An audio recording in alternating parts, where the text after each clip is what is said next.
5, 4, 3, 2, 1, 0.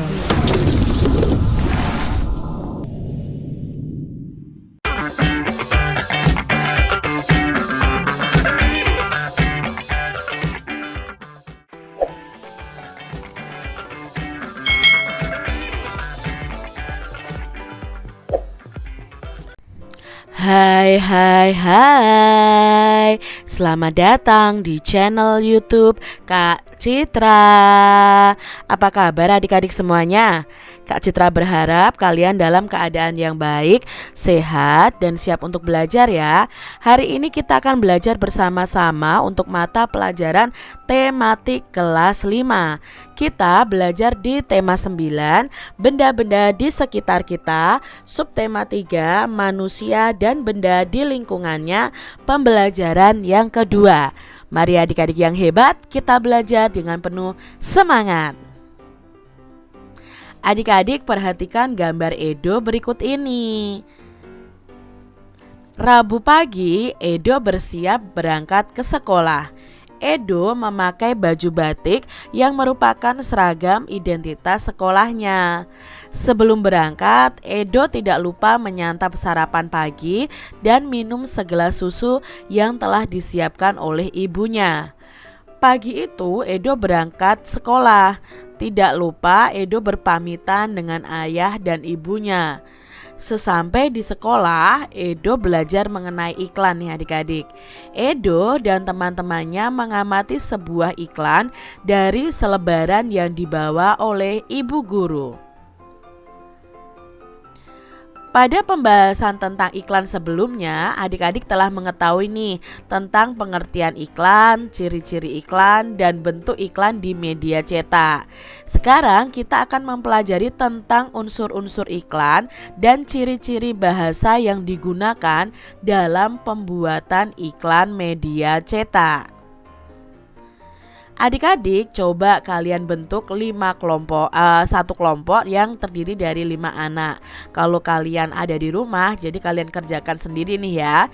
Setelah mengamati iklan pada gambar di atas tadi, diskusikan nih bersama kelompok kalian mengenai unsur-unsur iklan. Nah tadi ada iklannya ya, berjudul Payung Lukis, kerajinan khas Tasikmalaya, Jawa Barat. Nah ini gambarnya ya adik-adik ya. Lalu adik-adik kalian buat tabel seperti ini. Tadi dalam iklan tadi unsur iklannya apa saja? Oh, unsur iklannya ada nama produknya yaitu payung lukis. Lalu gambar yang menarik juga ya. Lalu ada kalimat iklannya. Kalimat iklannya adalah kerajinan khas Tasikmalaya, Jawa Barat. Keunggulan produknya adalah produksi dalam negeri. Tadi di pojokan 100% Indonesia kalau tidak salah ya. Lalu ada alamat pengiklannya yaitu Tasikmalaya, Jawa Barat. Agar dapat menarik perhatian khalayak, iklan dalam media cetak itu harus memiliki ciri-ciri bahasa sebagai berikut adik-adik. Bahasanya itu harus singkat, padat, dan jelas. Menggunakan bahasa yang memikat dan memiliki daya sugesti. Dan bisa menggunakan kata yang bersifat konotasi positif. Isinya itu adalah objektif, jujur, singkat, jelas, dan menarik. Ini adalah ciri-ciri bahasa di iklan media cetak. Untuk memperdalam pengetahuan kita tentang iklan, yuk kita lakukan latihan berikut ini. Perhatikan iklan kolom dalam sebuah koran berikut ini. Nah, iklannya tentang Toyota termurah, New Avanza ready stock. Nah, free hadiah tanpa undian. Di sini kalian bisa lihat ini adalah iklan kolom di sebuah koran. Setelah adik-adik tadi ya melihat iklan tadi, mari kita jawab pertanyaan di bawah ini bersama-sama. Sebutkan unsur-unsur yang ada dalam iklan di atas tadi. Nah tadi ada nama produknya, lalu ada gambar yang menarik, ada kalimat iklannya ya, lalu ada keunggulan produknya ya, dan ada nomor telepon yang menjual produk tersebut. Itu unsur-unsur yang ada dalam iklan kolom di koran tadi adik-adik. Lalu bagaimana ciri-ciri bahasa yang terdapat pada iklan tersebut? Nah Ciri-ciri bahasa yang terdapat pada iklan baris atau iklan kolom tadi itu menggunakan bahasa yang singkat, padat, dan jelas. Karena biasanya kalau iklan di media cetak seperti di koran itu ada yang kecil, ada yang besar juga. Nah, adik-adik buatlah gambar visual tentang kesimpulan isi teks paparan iklan di atas. Nah, ini contoh gambarnya ya adik-adik seperti ini. Nah, setelah mempelajari dan mengetahui hal-hal yang berkaitan dengan iklan, Edo dan teman-temannya ini beristirahat. Edo dan Dayu pergi ke kantin sekolah. Mereka membeli segelas teh manis. Edo memperhatikan saat ibu kantin membuat teh manisnya. Teh manis dibuat dengan mencampurkan gula pasir dengan air teh, kemudian diaduk rata. Setelah ibu kantin selesai membuat teh manis, diserahkannya teh manis tersebut kepada Edo dan Dayu. Nah, setelah membayarnya, mereka segera menikmati teh manis sambil duduk di kantin sekolah. Adik-adik tentu masih ingat tentang pengelompokan zat ya. Zat itu ada zat tunggal dan campuran. Zat tunggal sendiri ada dua macam, yaitu ada unsur dan senyawa. Nah, kali ini kita akan belajar mengenai zat campuran karena unsur dan senyawa sudah kita pelajari pada pembelajaran sebelumnya. Saat ibu kantin membuat teh manis untuk Edo adik-adik, berarti ibu kantin itu kan membuat suatu campuran. Nah, campuran yang dibuat oleh ibu kantin itu adalah campuran antara gula pasir dan air teh sebagai pelarutnya. Kamu juga dapat membuat campuran sendiri loh adik-adik. Misalnya saat kamu membuat susu, kamu akan mencampurkan susu bubuk dengan air. Nah, saat kamu membuat kopi untuk ayahmu, kamu akan mencampurkan kopi, gula, dan air. Pada dasarnya, suatu campuran itu dapat berupa unsur dengan unsur ataupun unsur dengan senyawa adik-adik. Nah, komposisi unsur-unsur atau senyawa penyusun suatu campuran itu tidak tertentu. Sifat asli zat-zat pembentuk campuran masih tampak, sehingga komponen penyusun campuran tersebut dapat dikenali dan dapat dipisahkan lagi. Nah, untuk zat campuran sendiri ada dua, yaitu campuran homogen dan campuran heterogen ya. Adik-adik coba amati segelas air gula. Nah, gula itu tercampur sempurna dengan air, sehingga campuran antara gula dengan air itu tampak jernih. Berarti dalam hal ini gula akan tercampur rata dengan air. Menurut adik-adik termasuk campuran apakah peristiwa ini? Coba berikan penjelasannya adik-adik. Nah, gula tercampur rata dengan air ini termasuk dalam campuran homogen. Mengapa campuran homogen? Nah, karena campuran homogen itu juga disebut dengan larutan. Jadi, dalam larutan gula itu terdapat dua penyusun larutan, yaitu ada air sebagai pelarut dan gula sebagai zat terlarutnya. Sehingga kedua benda ini ya, gula dan air ini bisa tercampur secara sempurna. Jadi disebut dengan campuran homogen. Coba amati lagi segelas air yang di dalamnya terdapat pasir. Apakah pasir itu dapat larut dengan sempurna sehingga larutannya itu terlihat jernih? Tentu tidak, bukan? Nah, termasuk apakah peristiwa ini? Nah, ini termasuk dalam campuran heterogen karena pasir itu tidak dapat larut dengan sempurna dalam air. Campuran heterogen adalah campuran yang zat-zat penyusunnya itu bercampur secara tidak merata dan campuran ini tiap-tiap bagiannya itu tidak sama susunannya. Adik-adik, sekarang kamu telah memahami nih tentang campuran dan mengetahui contoh-contoh campuran. Nah, adik-adik bisa bereksperimen nih dengan membuat campuran seperti kegiatan berikut ini ya. Kalian buatlah kelompok dulu, kemudian lakukan percobaan berikut ini. Siapkan dulu alat dan bahannya, lalu kalian lakukan langkah percobaannya dan buatlah kesimpulan dari percobaan tersebut dan buat hasil dalam bentuk laporan percobaan. Nah, adik-adik di sini ya, contoh laporan kegiatan percobaan campuran homogen dan heterogen. Nah, tujuannya untuk menentukan jenis campuran beberapa benda. Alat dan bahannya apa saja? Misalnya 4 buah gelas, 4 buah sendok air, minyak goreng, pasir, tanah, susu bubuk, ya, garam. Ya, kalian siapkan semuanya itu. Nah, kalian menyiapkan 4 buah gelas beserta 4 buah sendok. Gelas 1 itu diisi air dan minyak, kemudian diaduk menggunakan sendok. Gelas 2 itu berisi air, tanah dan pasir ya, lalu diaduk menggunakan sendok. Gelas yang ketiga itu diisi air dan garam, diaduk juga dengan sendok. Gelas keempat itu air dengan susu bubuk, lalu kalian aduk. Setelah itu amati keempat campuran tersebut.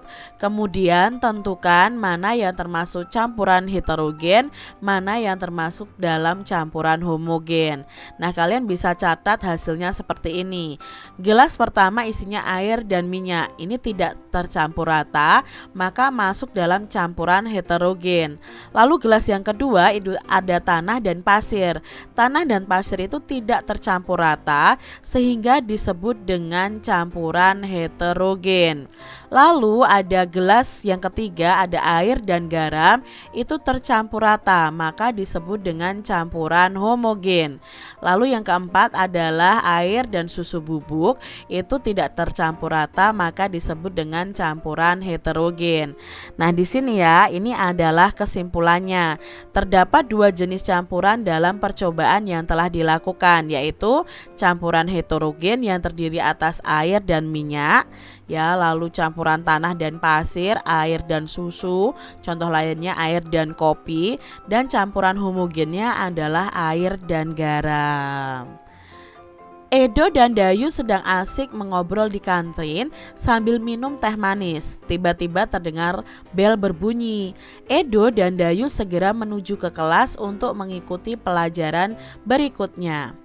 Nah, Pak Guru ini menunjukkan baju batik yang dikenakan pada peserta didik. Pak Guru juga meminta peserta didik mengamati baju seragam batik yang sedang mereka kenakan. Batik merupakan salah satu hasil karya seni rupa daerah adik-adik. Apakah yang dimaksud dengan seni rupa daerah? Nah, kita akan pelajari lebih lanjut. Ini adalah gambar batik motif awan dari Cirebon adik-adik. Seni rupa daerah adalah cabang seni rupa. Seni rupa daerah memiliki suatu ciri khas dari latar belakang suatu wilayah. Oleh karena itu, seni rupa daerah memiliki perbedaan dengan karya seni daerah lainnya. Nah, karya seni daerah ya dipengaruhi oleh corak seni tradisionalnya. Corak seni tradisional itu terdiri atas seni rupa 2 dimensi dan karya seni rupa 3 dimensi. Nah, ini ada gambar gerabah. Gerabah ini dari Kasongan Yogyakarta ya. Nah, gerabah ini adalah contoh seni rupa 3 dimensi karena memiliki panjang, tinggi, dan lebar dan bisa dilihat dari berbagai sisi. Kalau batik awan dari Cirebon tadi itu termasuk karya seni rupa 2 dimensi. Nah, karya seni rupa 2 dimensi itu bisa berupa karya tekstil, misalnya kain batik, kain tenun, dan kain songket. Sedangkan karya seni rupa 3 dimensi itu contohnya adalah ukiran kayu, keramik, dan patung adik-adik ya. Nah, di daerah kamu tinggal, apa sih karya seni rupa yang ada di daerahmu? Coba kalian jelaskan karya seni rupa tradisional yang ada di daerahmu. Contohnya seperti ini adik-adik. Misalnya di Jawa Tengah itu ada yang terkenal batik Pekalongan. Nah, Pekalongan merupakan salah satu daerah yang terkenal sebagai pusat penghasil batik.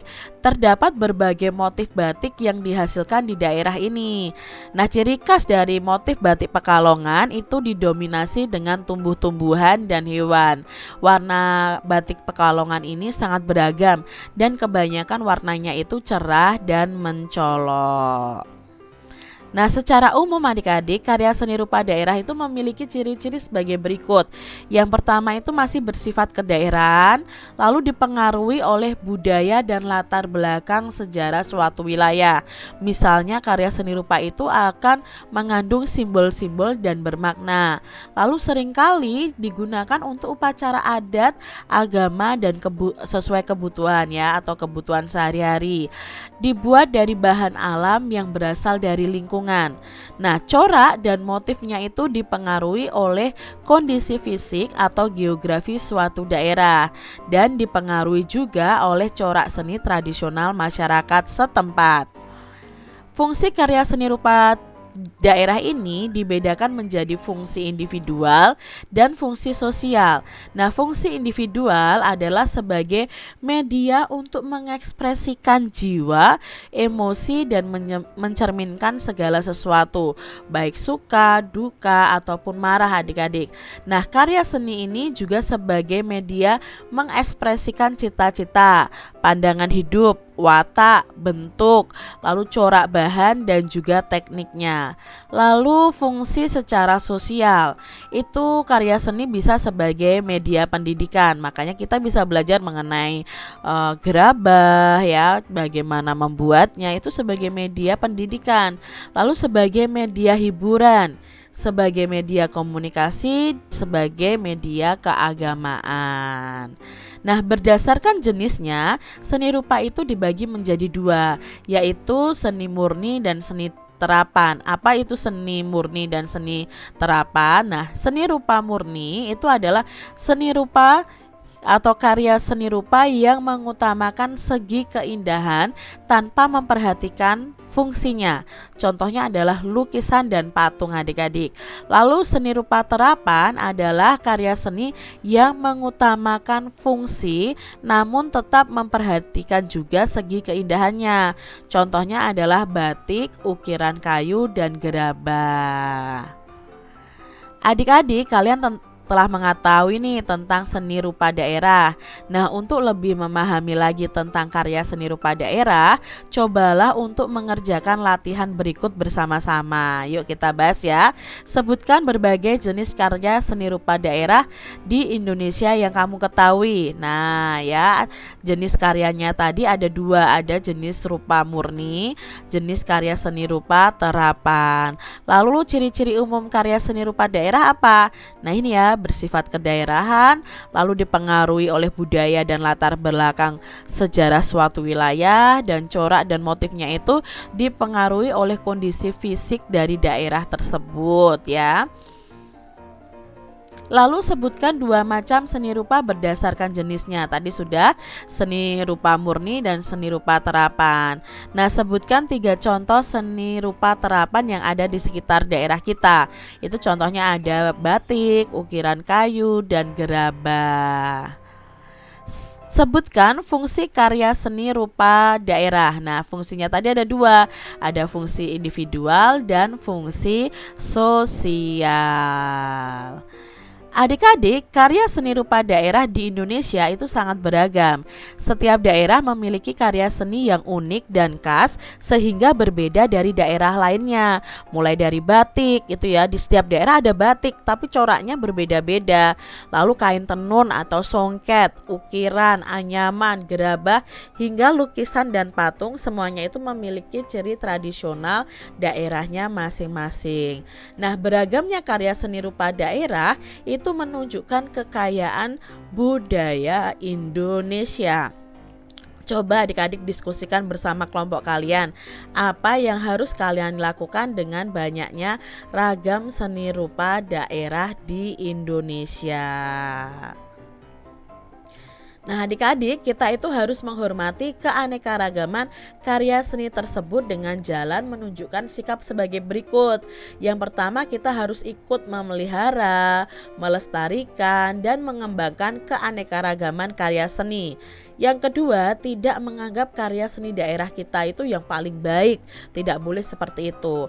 Lalu kita juga tidak boleh meremehkan karya seni dari daerah lain ya. Kita harus mempelajari berbagai karya seni tradisional. Lalu kalian bisa menonton karya-karya seni tradisional tersebut. Coba adik-adik perhatikan baju batik yang dimiliki oleh orang tua kalian. Tentunya ada keberagaman bentuk dan motif dari beberapa baju batik yang dimiliki orang tua kalian. Nah, apakah yang mempengaruhi perbedaan motif setiap kain batik? Nah, adakah ciri khas motif kain batik yang membedakan antara satu daerah dengan daerah lainnya? Nah, kalian bisa diskusikan nih dengan orang tua kalian tentang ciri khas kain batik dari beberapa daerah. Contohnya nih adik-adik, dari daerah Pekalongan. Ciri khas batiknya apa sih Pekalongan ini? Biasanya itu warnanya menarik dan bermacam-macam. Satu lembar kain batik itu bisa memiliki banyak warna sekaligus. Itu ciri khas batik Pekalongan. Kalau ciri khas batik Madura itu warna-warna yang tegas dan berani, seperti merah, hijau, dan biru. Nah, beberapa corak yang merupakan ciri khas dari Madura itu adalah keraben sape, kempeng saladerih, keong mas, dan gorek basi. Lalu ciri khas dari batik Cirebon apa? Nah, ini biasanya didominasi oleh warna hitam, kuning, dan dengan warna dasarnya adalah krem. Kalau batik Solo itu memiliki warna dominan coklat soga kekuningan. Nah, batik Solo ini memiliki ciri khas geometris pada batiknya. Contohnya ada batik Sidomukti, Sidoluruh, dan Sido Asih. Lalu ciri khas batik Tasikmalaya itu adalah menampilkan warna dan motif yang menunjukkan kesederhanaan, apa adanya, terbuka, dan komunikatif serta beragam. Itu contoh-contoh ciri khas batik dari masing-masing daerah. Kalian bisa tambahkan sendiri ya adik-adik ya. Nah, demikian tadi pembahasan kita di tema 9, subtema 3 pembelajaran yang kedua. Semoga video pembelajaran ini bermanfaat ya untuk adik-adik semuanya, dan sampai jumpa lagi di video pembelajaran Kak Citra selanjutnya. Tuhan memberkati. Jangan lupa tekan tombol subscribe, lalu tekan loncengnya, tekan juga tombol like, lalu share ke media sosial kalian. Jangan lupa untuk ikuti media sosial Kak Citra. Terima kasih.